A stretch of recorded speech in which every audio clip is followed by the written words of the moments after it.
नमस्कार। SPT news में आपका स्वागत है। पेश है 5 नवंबर बुधवार शाम 7:15 राजस्थान के विभिन्न शहरों की 15 बड़ी खबरें। कांग्रेस सांसद राहुल गांधी ने बुधवार को नई दिल्ली स्थित अखिल भारतीय कांग्रेस समिति के मुख्यालय में प्रेस कॉन्फ्रेंस को संबोधित किया।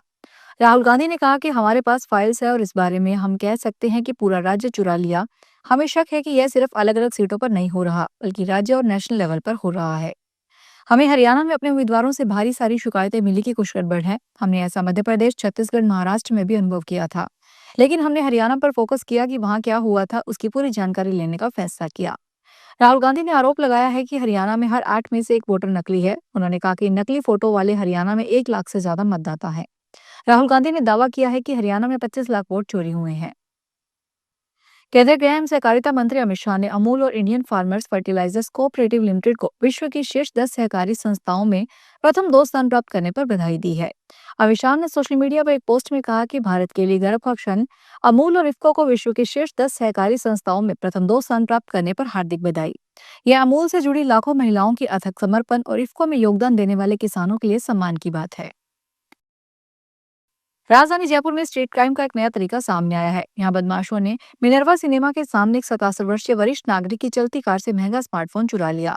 घटना के बाद लालकोठी थाने में चोरी का मामला दर्ज किया गया है। शिकायत के अनुसार जैसे उनकी कार सिनेमा हॉल के सामने पहुंची, एक अज्ञात व्यक्ति ने उनकी कार का शीशा खटखटाया और चिल्लाकर कहा कि उनका पैर गाड़ी के नीचे दब गया।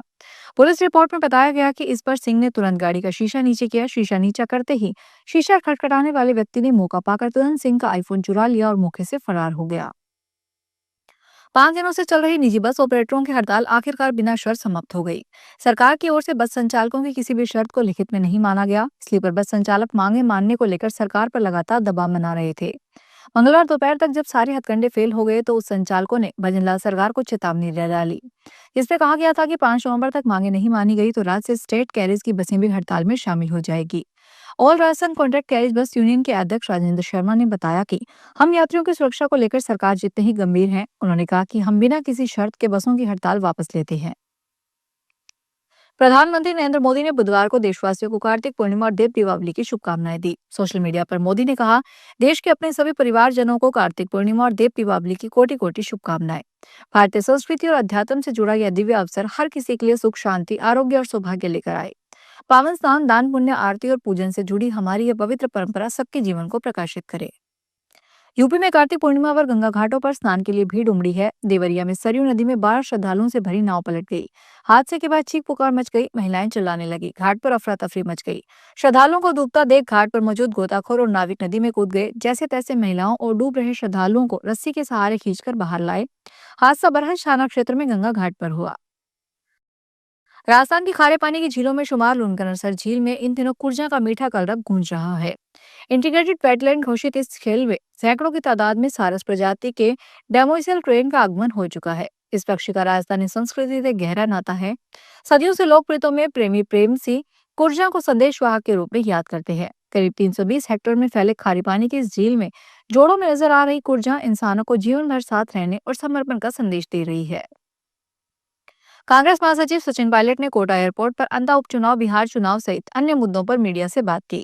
उन्होंने नरेश मीणा से चुनाव लड़ने पर कहा कि विधानसभा चुनाव जब होता है तो सब लोगों को चुनाव लड़ने की छूट रहती है, कोई भी चुनाव लड़ सकता है। अंता का चुनाव दो विचारधाराओं का है, चुनाव बीजेपी कांग्रेस का है। उन्होंने कहा कि कोई भी चुनाव लड़ सकता है, सबको छूट है। हमारी लोकतांत्रिक परंपराएं सही है कि चुनाव अच्छे माहौल में हो, एक दूसरे का मान सम्मान हो। जयपुर में 70 साल के बुजुर्ग बिजनेस के नाम पर फ्रॉड का शिकार हो गए। बुजुर्ग ने कुछ ही दिनों में 62 लाख रुपए गंवा दिए। जब परिवार को इसकी जानकारी मिली तो परिवार हैरान रह गया। आईटी एक्ट समेत अन्य धाराओं में इस पर केस दर्ज किया गया है। आरोपियों के बारे में फिलहाल ज्यादा जानकारी पुलिस को नहीं मिल सकी है। दर्ज रिपोर्ट के आधार पर पुलिस ने जानकारी दी कि इकबाल नाम के 70 साल के बुजुर्ग के साथ ये ठगी हुई। ये पिछले कुछ महीनों से सोशल मीडिया और व्हाट्सएप ग्रुप के माध्यम से मिली जानकारियों के आधार पर व्यापार करने की कोशिश कर रहे थे। अजमेर के सावर थाना पुलिस ने आलोली के चरगांव में दिन दहाड़े हुई भैंस चोरी की वारदात का खुलासा किया। पुलिस ने इस मामले में एक आरोपी को गिरफ्तार कर चोरी में प्रयुक्त पिकअप वाहन जब्त किया है। थानाधिकारी बनवारी लाल मीणा ने बताया कि 1 नवंबर को आलोली निवासी संतरा देवी मीणा ने शिकायत दर्ज करवाई थी। उन्होंने बताया कि दिन के समय उनके चारागाह से 4 भैंसें चोरी हो गई। शिकायत में बिना नंबर के पिकअप चालक शंकर लाल आरोप लगाया गया है। अलवर राजगढ़ के चंदूपुरा गांव में किसानों ने देर रात को 2 ट्राली प्याज नदी में फेंक दी। बुधवार सुबह से ही आसपास के लोग उन प्याज को कट्टों में भरकर ले जा रहे थे। इससे पहले ही किसानों ने इसे नदी में फेंक दी थी, लेकिन अब मंगलवार देर रात को भी फिर किसानों ने ऐसा किया। किसानों का कहना है कि वे प्याज लेकर मालाखेड़ा मंडी पहुंचे थे, जहां प्याज का भाव मात्र 50 रुपए प्रति कट्टा मिल रहा था। इस कारण उन्होंने मंडी में प्याज बेचने के बजाय नदी में फेंक दिए। बुधवार सुबह गांव के लोग बाइक से आकर प्याज को छांट छांट कर कट्टों में भरकर ले जा रहे थे। सुबह से करीब 1 ट्राली प्याज लोग भरकर ले गए। आगामी 20 नवंबर से अर्धवार्षिक परीक्षाएं प्रस्तावित है, लेकिन सरकारी स्कूलों में न तो सिलेबस पूरा हुआ, न ही पर्याप्त शिक्षक है। इधर बड़ी संख्या में अध्यापकों को सरकार ने विशेष गहन पुनरीक्षण कार्यक्रम के तहत बीएलओ की ड्यूटी में लगा दिया है। छात्र असमंजस में हैं कि परीक्षा की तैयारी कैसे करें। बीएलओ ड्यूटी के तहत अध्यापक इन दिनों घर घर जाकर मतदाता गणना प्रपत्र भरवा रहे हैं। कई स्कूलों में 1 या 2 ही शिक्षक बचे हैं। ज्यादातर स्कूलों में अब तक 50 से 60% सिलेबस ही पूरा हो पाया है। बीसलपुर प्रोजेक्ट की नीतियों में छेद हो रहा है। जयपुर बीसलपुर प्रोजेक्ट की लाइन पर दबाव बढ़ता जा रहा है, लेकिन दूसरी पाइपलाइन के प्रस्ताव की मंजूरी नहीं मिल पा रही। वहीं प्रस्तावित इलाकों तक आज भी जयपुर में पीने का पानी नहीं पहुंच पा रहा। जयपुर बीसलपुर प्रोजेक्ट की नीतियों में छेद हो रहा है। एक तरफ बीसलपुर पाइपलाइन में 33 जगहों पर छेद है, वहीं दूसरी तरफ लाइन पर लगातार दबाव बढ़ रहा है। 8 साल में जलदाय विभाग ने 3 बार दूसरी पाइपलाइन का प्रस्ताव भेजा जा चुका, लेकिन अब तक नई पाइपलाइन का प्रस्ताव को मंजूरी नहीं मिली। पंजाब के अमृतसर में श्री गुरु नानक देव जी के 556वें प्रकाश पर्व के मौके पर एक व्यक्ति नशे की हालत में हरमंदिर साहिब परिसर में पहुंच गया। उसने खुद को गुरसिख बताया और कहा कि वह हरियाणा के करनाल का रहने वाला है और पिछले 3 महीनों से अमृतसर में रह रहा है। लोगों का कहना है कि व्यक्ति शराब के नशे में धुत होकर अनुचित व्यवहार करने लगा। मौके पर मौजूद सेवादारों ने तुरंत कार्रवाई करते हुए इसे पकड़ लिया और पवित्र परिसर से बाहर निकाल दिया।